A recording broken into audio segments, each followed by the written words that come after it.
हमारे प्रोडक्ट कौन कौन से हैं? तो सबसे पहला प्रोडक्ट हमारे पास है, कौन सा प्रोडक्ट? भूवीटा। अब भूवीटा के बारे में थोड़ा सा समझते हैं। सबसे पहला,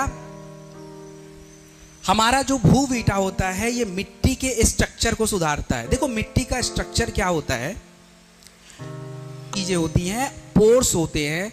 तो अगर आपके मिट्टी में पोर्स नहीं है, छिद्र नहीं है, तो आपकी मिट्टी से आपके पौधों को फायदा नहीं होता है। अच्छा, इतने लोग किसान बैठे हैं, आप मुझे बताइए कि आप जुताई क्यों करते हो? क्यों करते हो जुताई? हम जुताई क्यों करते हैं? मिट्टी का क्या होगा? क्या हो ना? आप अपनी भाषा में मत बोलिए, हिंदी में बोलिए, कोई बात नहीं। नीचे से ऊपर बोला बस। नीचे से ऊपर से क्या फायदा हो गया?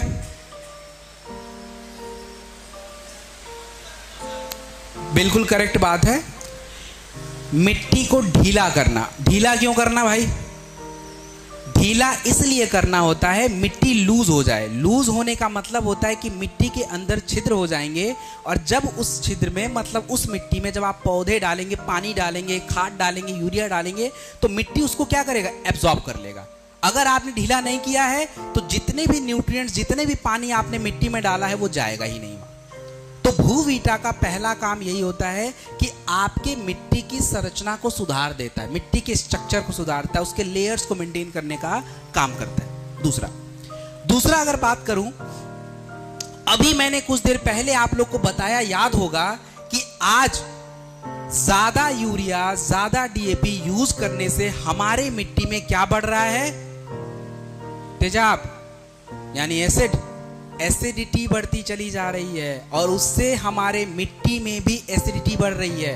और मिट्टी में एसिडिटी बढ़ेगी तो कई सारे पौधे वहां उग नहीं पाएंगे, क्योंकि हर पौधों के लिए आपके मिट्टी में अलग अलग पीएच होता है। तो आपका जो भूवीटा होता है, ये जब आप अपने मिट्टी में डालते हैं तो मिट्टी का जो पीएच लेवल होता है, अगर उसमें एसिड ज्यादा है तो उसको बराबर कर देगा, अगर उसमें बेस ज्यादा है तो उसको मेंटेन करने का काम करेगा। तो मिट्टी का पीएच मेंटेन करने का काम आपका भूवीटा करेगा। तीसरा, आपको मैंने अभी बताया कि हम लोग अपने मिट्टी में आज के टाइम पे सबसे ज्यादा क्या यूज करते हैं?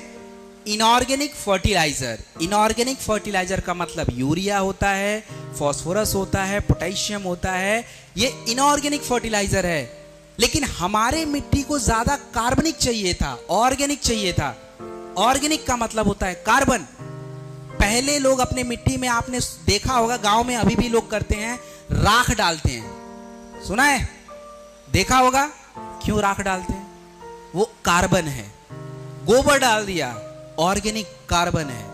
तो हमारे मिट्टी को कार्बन चाहिए, ऑर्गेनिक मटेरियल चाहिए। तो आपके भूवीटा के अंदर ऑर्गेनिक मैटर बहुत ज्यादा होता है, जिससे क्या होता है कि मिट्टी में कार्बन की मात्रा बढ़ती है, और कार्बन जो है हमारे मिट्टी को बहुत सारा हेल्प करता है खाना बनाने में, और जो भी ग्लूकोज की मात्रा, कार्बोहाइड्रेट की मात्रा, सब कुछ कार्बन से ही आएगी, और जब मिट्टी में कार्बन होगा तब मिलेगा। इसके बाद भूवीटा का चौथा काम, सबसे इंपॉर्टेंट काम है जो आपको समझना है। देखो मैंने आपके लिए जो है एक चार्ट बनाया है, इसको ध्यान से मैं समझा देता हूं, बहुत डिटेल में नहीं, थोड़ा सा बताऊंगा। हमारे मिट्टी में दो तरह के पोषक तत्व चाहिए होते हैं, जैसे हमारे शरीर को वैसे मिट्टी को। पहला पोषक तत्व हमारे जो खेतों को चाहिए उसका नाम है carbon, hydrogen, oxygen, nitrogen, phosphorus, calcium, potassium, magnesium. तो आप लोगों ने नाइट्रोजन, फास्फोरस, पोटेशियम तो सुना है क्योंकि दबा के डालते हो, लेकिन जो बाकी की चीजें हैं, कार्बन, वो थोड़ा कम डालते हैं। मैग्नीशियम के बारे में हमें ज्यादा पता नहीं है, लेकिन कभी काल सल्फर आप लोग डाल देते हो। तो ये चीजें तो जो इधर वाली साइड के मैक्रो न्यूट्रिएंट्स हैं वो आपको मिल रहे हैं ज्यादा मात्रा में, लेकिन हमारी मिट्टी को इसके अलावा आयरन चाहिए होता है। अगर आपकी मिट्टी में आयरन नहीं होगा तो फसलों में क्या होगा? फसलों में क्या होगा कि भाई आपका पौधा जो है ना कमजोर हो जाएगा, स्टंट हो जाएगा, मतलब कमजोर, दुबला। इसके अलावा क्या होगा कि आपके पत्ते पीले पड़ने शुरू हो जाएंगे। इसके अलावा क्या होगा कि आपका जो फल, जो फ्लावर है वो कमजोर हो जाएगा। अगर आयरन की कमी नहीं है, आयरन की कमी है तब तो हमें आयरन भी चाहिए। इसके अलावा हमारे मिट्टी में मैग्नीज चाहिए होता है, आपकी मिट्टी को बोरॉन चाहिए, कॉपर चाहिए, आपका जो है जिंक चाहिए, निकल चाहिए, कोबाल्ट चाहिए। ये सब हमें नहीं पता। तो इन शॉर्ट अगर आप समझें तो आपके मिट्टी को हर तरह के पोषक तत्व चाहिए, जो आपको मिलेगा कहां से? भूविटा से मिल जाएगा सारे, चाहे वो सोडियम हो, फास्फोरस हो, पोटेशियम हो, चाहे जो भी हो। इससे फायदा क्या होगा? अगर आपके खेतों में नाइट्रोजन होगा तो पौधों का विकास ज्यादा होगा, आपका पौधा खाना ज्यादा बनाएगा तो ग्रोथ उसका ज्यादा होगा, एमिनो एसिड मिलेगा, प्रोटीन मिलेगा। अगर आपका फास्फोरस होगा उससे क्या होगा कि फल अच्छा आएगा, फ्लावर अच्छा आएगा, तना मजबूत होगा। पोटेशियम होगा तो उससे क्या होगा कि मिट्टी के अंदर पानी में नमी ज़्यादा रहेगी, आपका जो है पौधे में अगर कभी सूखा भी पड़ता है तो पौधा उसके अकॉर्डिंग अपने आप को रोक पाएगा। तो बहुत सारे फायदे ये आपके भूविटा से हो जाते हैं। तो ये 4 जो सबसे इंपॉर्टेंट बेनिफिट बताए मैंने भूविटा के बताए।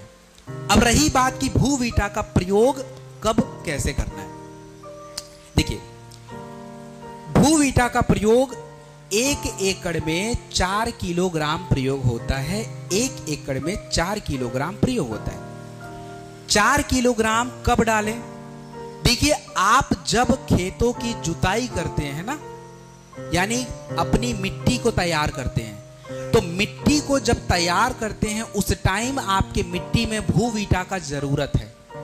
उससे फायदा क्या होगा? मैंने समझाया कि मिट्टी का संरचना बदलेगा, आपके मिट्टी में क्या होगा कि पोषक तत्व बढ़ जाएंगे, आपके मिट्टी का पीएच बदल जाएगा, आपके मिट्टी में बैक्टीरिया भी बढ़ जाएंगे। तो ये सारा फायदा भूविटा का होगा। तो भूविटा हमेशा याद रखना है कि आपको अपनी मिट्टी को तैयार करने के दौरान डालना है, और किसी भी तरह की फसल में डालिए भाई। हमने जो प्रोडक्ट बनाए हैं ये मिट्टी को ध्यान में रख के बनाया है, फसल को ध्यान में रख के नहीं, क्योंकि हमें मिट्टी की फर्टिलिटी बढ़ानी है, मिट्टी की उर्वरा शक्ति बढ़ानी है, फसल की नहीं। फसल तो अपने आप आ जाएगा अगर मिट्टी अच्छी है तो ये काम आपको करना है। भूविटा का 4 किलोग्राम प्रति एकड़ लैंड में आपको डालना है। और एक चीज और बता दूं, हम लोग दबा के यूरिया तो डाल देते हैं, लेकिन उस यूरिया का मिट्टी में यूज हुआ नहीं हुआ पता नहीं चलता।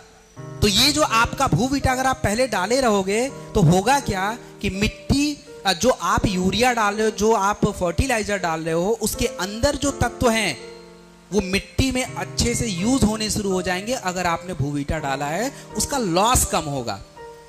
तो ये हमारा भूविटा का फायदा। अब हम बात करेंगे इको हरियाली के बारे में। देखिए, शुरुआत में मैंने आपको एक बात बताई थी। वो बात ये बताई थी कि हमारे मिट्टी में ऑर्गेनिक कंटेंट कम होते जा रहे हैं। ऑर्गेनिक कंटेंट का मतलब कार्बन की कमी होती जा रही है, और कार्बन की कमी के वजह से क्या है कि मिट्टी में थोड़ी नुकसान हो रहे हैं। अब इस कार्बन की कमी को पूरा करने के लिए हमें ऑर्गेनिक बायो फर्टिलाइजर का यूज करना पड़ेगा। तो अपना जो इको हरियाली होता है इसमें ऑर्गेनिक कंटेंट ही है, जैसे humic acid organic bio fertiliser होता है, आपका फुल्विक एसिड होता है, वो भी ऑर्गेनिक कंटेंट है। तो ये जो सारे ऑर्गेनिक कंटेंट आपके खेतों में जाएंगे तो उससे फायदा क्या होगा, चलिए देखते हैं।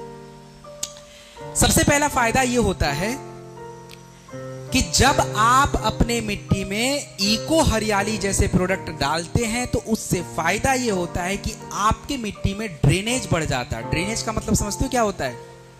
ड्रेनेज का मतलब होता है मिट्टी के अंदर पानी जाने की क्षमता, ड्रेनेज बोलते हैं। उससे क्या फायदा होगा?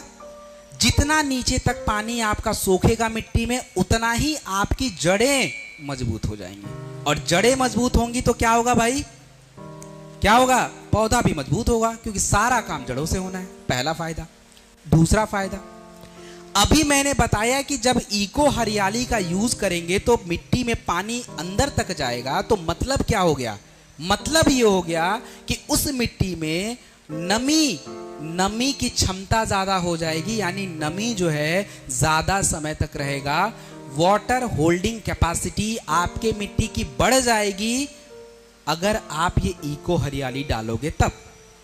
तीसरा फायदा अगर बात की जाए, देखिए होता क्या है, अगर आपके मिट्टी में ऑर्गेनिक केमिकल्स नहीं है, ऑर्गेनिक फर्टिलाइजर नहीं है, तो आप जो अपने मिट्टी में नाइट्रोजन डाला है, जो फास्फोरस डाला है, जो पोटेशियम डाला है, ये करते क्या है कि मिट्टी में जाने के बाद अगर मिट्टी यूज नहीं करता है तो पानी के साथ लीच हो जाते हैं, बह जाते हैं।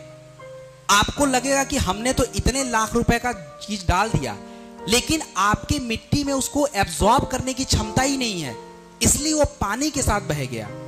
मिट्टी में जो भी नाइट्रोजन, फास्फोरस, पोटेशियम एब्जॉर्ब होता है, उसके लिए ऑर्गेनिक केमिकल्स का होना जरूरी होता है। वो क्या करते हैं, यारी दोस्ती कर लेते हैं, ऐसे समझ लीजिए, और उसके साथ उसको बांध के वहां रखते हैं कि भाई तू रुक, और उसके बाद उसको पौधों को देते हैं। अब तब जाके आपका ग्रोथ दिखता है। मतलब ये क्या करते हैं कि आपके लीचिंग को प्रिवेंट करता है। उसके बाद अभी मैंने आपको बताया ना कि मिट्टी में पोर्स को क्रिएट करना, पोर्स मतलब छिद्र बनाना, उसको बोलते हैं एरिएट करना।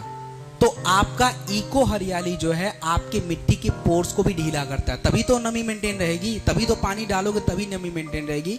तो ये काम कर सकता है। और इसके बाद सबसे इंपॉर्टेंट काम ये करता है कि अगर मिट्टी में organic chemicals, organic bio fertiliser डालते हैं, तो आपके मिट्टी में मिक्स होने वाले हानिकारक केमिकल्स जो आप बाहर से भी डाल सकते हो या कहीं से भी आ सकते हैं, कहीं गंदा पानी आपके खेत में चला गया तो हानिकारक केमिकल वहां पहुंच जाएगा, या हम बाकी पेस्टिसाइड के थ्रू डाल देते हैं। तो मैंने बताया ना कि 1% पेस्टिसाइड ही पौधे पे यूज होता है, बाकी तो सब इधर उधर जा रहा है।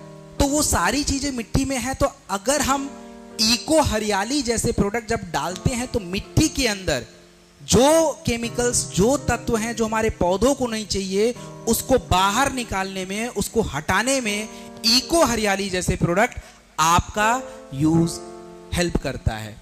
और दूसरा एक और फायदा है कि इको हरियाली जड़ों को बहुत अंदर तक ग्रो करने में भी हेल्प करता है। तो ये जो सारा फायदा आप देख रहे हैं, ये सारे के सारे इको हरियाली के हैं। और इसके बिना आप ये सोच लें कि मैं बहुत ज्यादा उत्पाद बना लूंगा, वो नहीं होगा।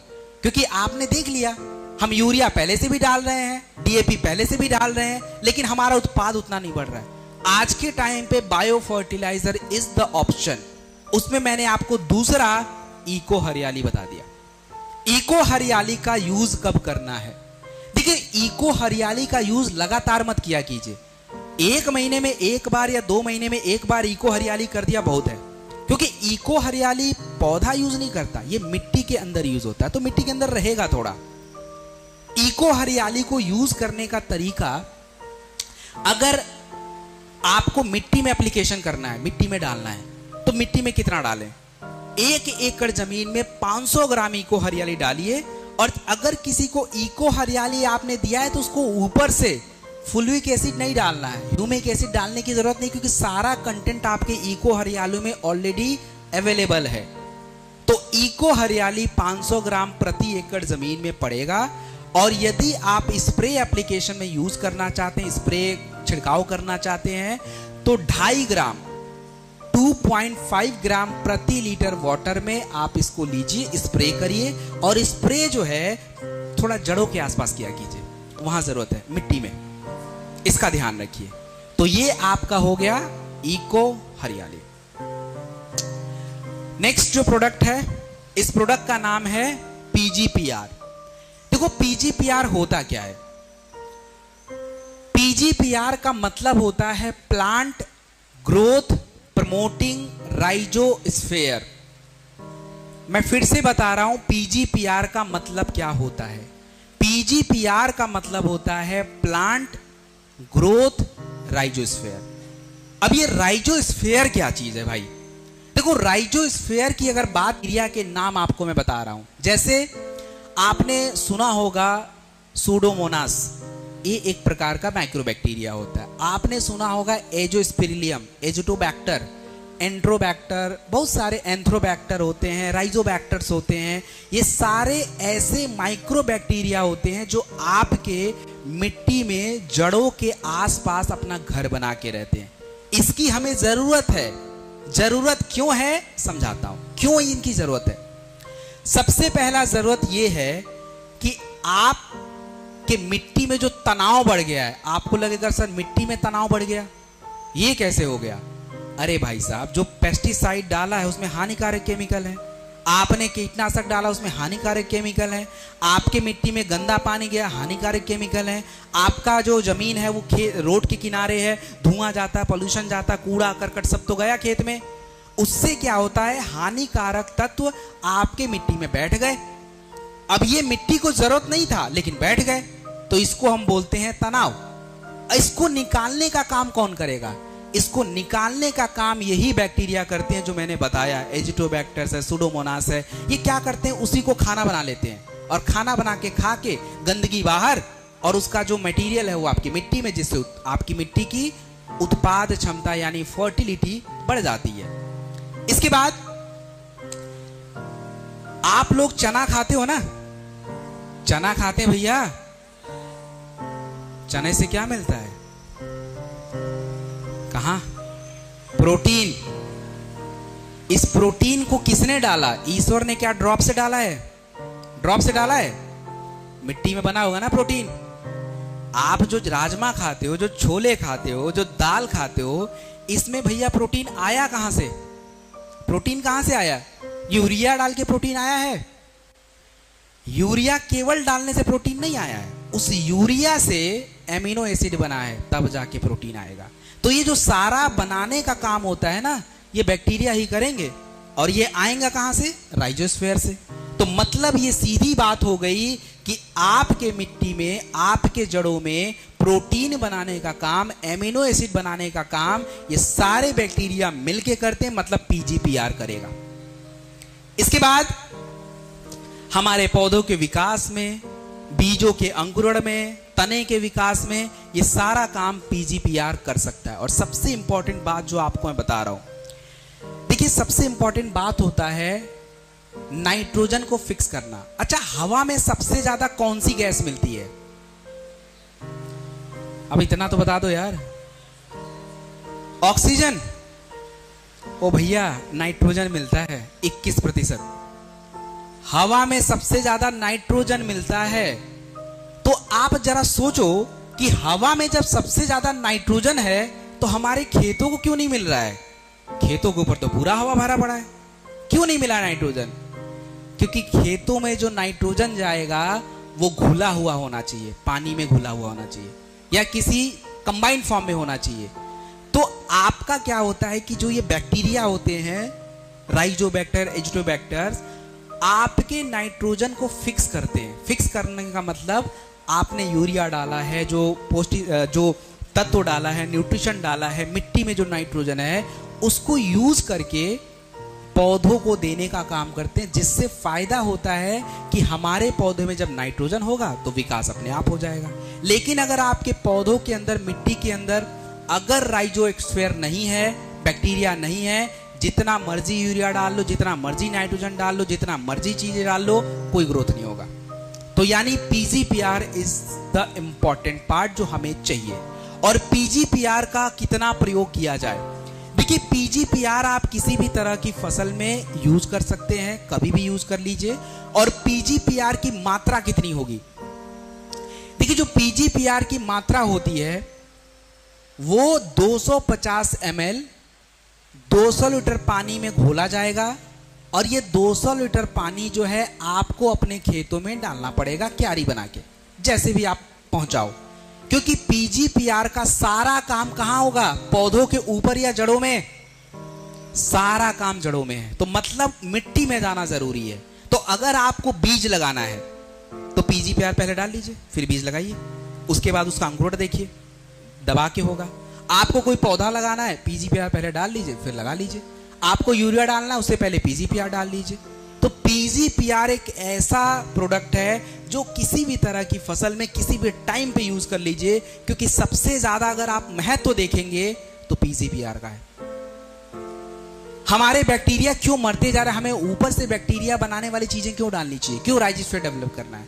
क्योंकि भाई हम बहुत ज्यादा जब केमिकल यूज करते हैं तो उनका खाना बैक्टीरिया का खत्म, वो तो गए, तो उनका खाना हमें पहुंचाना पड़ेगा। और इन्हीं सारे प्रोडक्टों के माध्यम से ये सारी चीजें पहुंचेंगी और तब जाके ये सारी चीजें आपके खेतों में होंगी। And the next agro 90। देखो एग्रो 90 की अगर मैं बात करूं तो एग्रो 90 का एक काम समझिए, मात्र सबसे इंपॉर्टेंट काम है। देखिए क्या होता है, हम लोग जब पौधों को कोई चीज देते हैं, मतलब मान लीजिए आप अपने पौधों को अपने मिट्टी में यूरिया डालना चाहते हैं या डीएपी डालना चाहते हैं या पेस्टिसाइड डालना चाहते हैं या वीडीसाइड डालना चाहते हो या हर्बिसाइड डालना चाहते हो, इनमें से कोई भी चीज डालना चाहते हैं, तो मैंने शुरुआत में एक बात बोली थी आपको कि आप अपने मिट्टी में जितना भी पेस्टिसाइड डालते हैं, पौधा केवल कितना % यूज करता है? 1 से 2%, इससे ज्यादा यूज नहीं करेगा। 98% कहां गया? बाहर। लेकिन अगर वही पेस्टिसाइड, वही हर्बिसाइड अगर हम एग्रो 90 में मिला दें तो क्या होगा? ये जो एग्रो 90 में मिलाने के बाद क्या होता है कि ये, जैसे चिपको नाम सुना है ना आप लोगों ने, तो करता क्या है कि जब इसमें हम कोई प्रोडक्ट अपना मिलाते हैं तो होता क्या कि वो एरिया बढ़ जाता है, और जितना ज्यादा एरिया बढ़ेगा पौधा उस चीज को उतना ज्यादा लेना शुरू करेगा, और जितना ज्यादा लेगा तो आप जिस काम के लिए इन चीजों को डालते हैं वो चीज आपको दिखेगा। अगर कीड़े मारने की दवा है तो फिर कीड़े कम लगेंगे, हटेंगे कीड़े, क्योंकि पौधे ने पूरी तरह से उसको ग्रहण किया है। अगर आपने यूरिया में मिला के कुछ दिया है तो मतलब वो पूरी तरह से एब्जॉर्ब होना शुरू हो जाएगा। तो एग्रो 90 का काम मिक्सिंग का होता है, ये ध्यान रख लीजिए। इससे पौधे को केवल थोड़ा सिलिकॉन मिलता है और कुछ नहीं। जो भी चीज आप इसमें मिलाना, जैसे आप भूवीटा मिलाना चाहते हो मिला के डालिए, आपको इको हरियाली मिला के डालना है इको हरियाली मिला के डालिए, आप पीजीपीआर मिक्स करके डालना चाहते हैं पीजीपीआर मिक्स करके डालिए। तो ये जो प्रोडक्ट है तीनों के साथ यूज होता है। एग्रो 90 हमें कितना लेना चाहिए? 0.5 ml प्रति लीटर वाटर के हिसाब से आप स्प्रे एप्लीकेशन पे यूज करेंगे, स्प्रे एप्लीकेशन छिड़काव के लिए। लेकिन अगर आपको मिट्टी में एप्लीकेशन करना है तो फिर इसकी मात्रा को बढ़ाइए, 1.25 ml 1.25 ml प्रति लीटर के हिसाब से मिट्टी में इसका एप्लीकेशन किया जाता है। तो दिस वाज एग्रो 90। बैक वाली स्लाइड। अब यहां पे हमारा एग्रीकल्चर का जो पार्ट है दैट इज ओवर। समझ गए एग्रीकल्चर?